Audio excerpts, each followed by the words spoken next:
Here also all the chief ministers, including Uddhav, ex-chief minister, even I don't say ex-chief minister.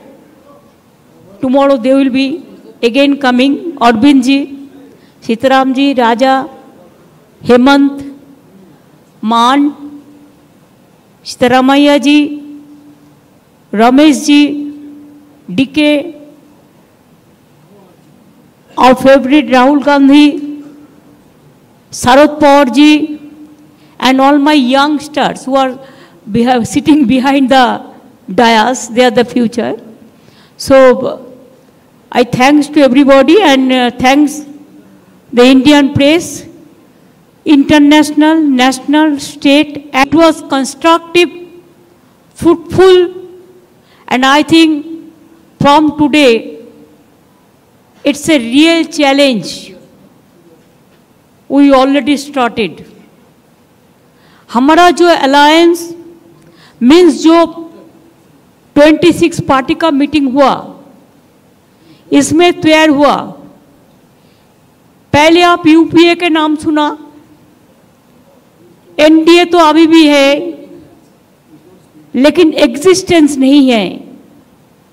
इसी के लिए आने वाला दिन देश में जो जिंदगी खतरा में है, चाहे दलित हो, चाहे माइनॉरिटी हो, चाहे हिंदू हो, चाहे मुस्लिम हो, चाहे सिख हो, चाहे ईसाई हो, चाहे मणिपुर हो, चाहे अरुणाचल हो, चाहे उत्तर प्रदेश हो, चाहे दिल्ली हो, चाहे बंगाल हो, चाहे बिहार हो, चाहे महाराष्ट्र हो, सरकार बेचना, सरकार खरीद करना, एक ही काम है गवर्नमेंट का।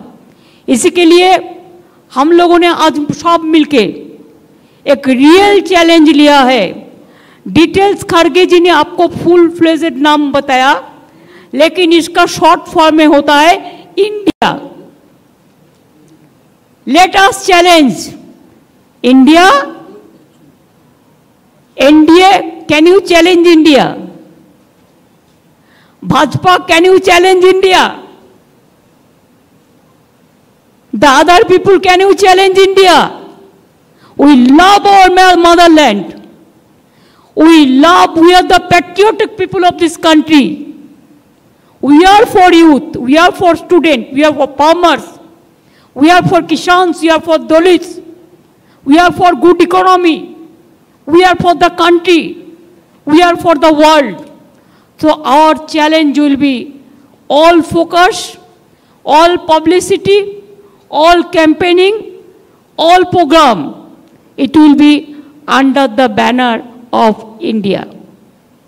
If anybody has a challenge, catch us if you can. Save India from disaster.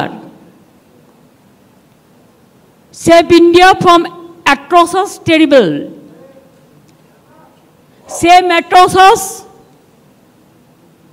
terrible from Manipur. Save the people of India.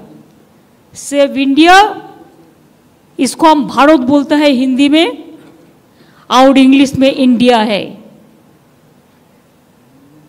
India को बचाना है, देश को बचाना है। भाजपा तो देश बेचने का सौदागिरी कर रहा है, देश बेचने का सौदागिरी कर रहा है, लोकतंत्र को खरीदने का सौदागिरी कर रहा है। इसी के लिए आज कोई इंडिपेंडेंट एजेंसी को भी काम नहीं करने देता है। कोई आदमी कोई ऑपोजिशन को सपोर्ट करते हैं, ऑपोजिशन स्टेट को, तो नेक्स्ट डे ईडी और सीबीआई और कोई चला जाता है और खाली धमक देता है, हम 355 करेगा, हम 356 करेगा। हम लोगों ने आज 420 कर दिया, 420 धारा अप्लाई कर दिया पॉलिटिकली, जिसमें इंडिया जीतेगा, भाजपा हारेगा, भारत जीतेगा, भाजपा हारेगा, इंडिया जीतेगा और हमारा देश जीतेगा। यही मेरे को कहने हैं। Thank you so much. I am grateful to all of the political party. They have accepted the slogans of India, this name, alliance. The main foundation we started from today. Next Maharashtra, the meeting will be there. There the core committee and other, the manifesto, the common minimum program or whatever you say, the joint committee, so everything will be decided there also. So the meeting date, Kharge ji will inform you later on. Thank you so much. Thanks a lot. Thanks to Karnataka Congress Party also and government also to organize this meeting. Thank you so much. आज से 9 साल पहले इस देश के लोगों ने नरेंद्र मोदी जी को भारी बहुमत देके जिताया था। इन 9 साल के अंदर उनके पास मौका था, वो देश के लिए बहुत कुछ कर सकते थे, लेकिन इन 9 सालों में उन्होंने एक भी सेक्टर ऐसा नहीं है जिसमें हम कह सकें कि तरक्की हुई है। हर सेक्टर को बर्बाद करने में उन्होंने कोई कसर नहीं छोड़ी। सबसे बेस्ट तो है आप सेकंड क्लास की रेलवे की टिकट लेके किसी भी ट्रेन में चढ़ जाइए, आपको पता चल जाएगा कि आज से 4-5 साल पहले रेलवे ठीक ठाक चला करती थी, आज पूरी बर्बाद कर दिया इन लोगों ने रेलवे। इन्होंने इकोनॉमी बर्बाद कर दी, इन्होंने रेलवे बर्बाद कर दी, सारे एयरपोर्ट बेच दिए, इन्होंने जहाज बेच दिए, आसमान बेच दिया, धरती बेच दी, पाताल बेच दिया, सब कुछ इन्होंने अपने लोगों को बेच दिया, कोई कसर नहीं छोड़ी। आज देश में हर आदमी दुखी है, युवा दुखी है, किसान दुखी है, मजदूर दुखी है, व्यापारी दुखी है, इंडस्ट्रियलिस्ट दुखी है, गृहिणी दुखी है। ऐसा कौन सा व्यक्ति है जो दुखी नहीं है? तो आज ये 26 पार्टियां, हम सब लोग अपने लिए एकत्रित नहीं हुए। हम देश को एक तरफ बचाना है, जिस तरह से पूरे देश के अंदर नफरत फैलाई जा रही है उससे बचाना है, और दूसरी तरफ एक नए भारत का सपना लेके हम सब लोग इकट्ठे हुए हैं, जिसमें हर युवा को रोज़गार मिलना चाहिए, हर गरीब बच्चे को अच्छी शिक्षा मिलनी चाहिए, हर बीमार आदमी को अच्छा इलाज मिलना चाहिए।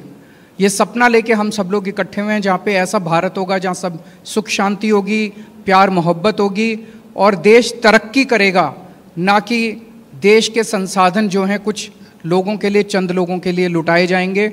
आज बहुत अच्छा डिस्कशन हुआ और मैं कर्नाटक सरकार को, कांग्रेस, इसीलिए तो हम इकट्ठा आए हैं।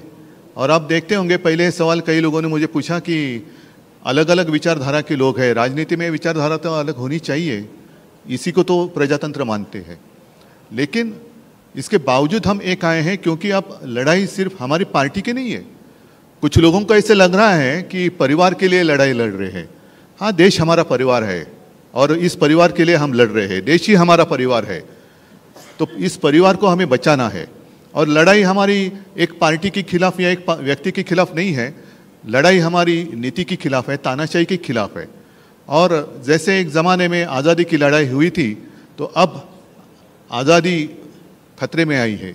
तो इस आज़ादी के लिए हम सब इकट्ठा आए हैं और पक्का भरोसा है कि हम कामयाब रहेंगे, हो जाएंगे।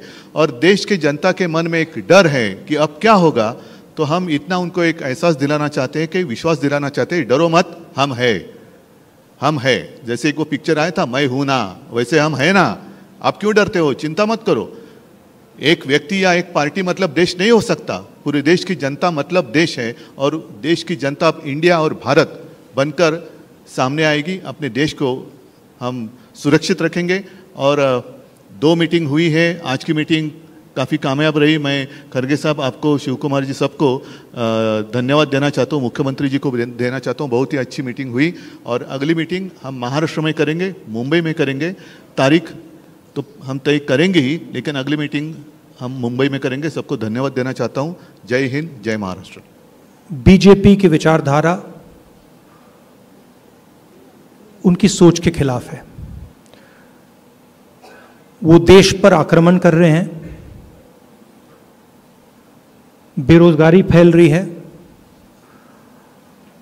देश का पूरा धन चुने हुए लोगों के हाथ में जा रहा है। और इसलिए जब हम डिस्कशन कर रहे थे, हमने अपने आप से सवाल पूछा, लड़ाई किसके बीच में है? ये लड़ाई ऑपोजिशन और बीजेपी के बीच में लड़ाई नहीं है। देश की आवाज को दबाया और कुचला जा रहा है।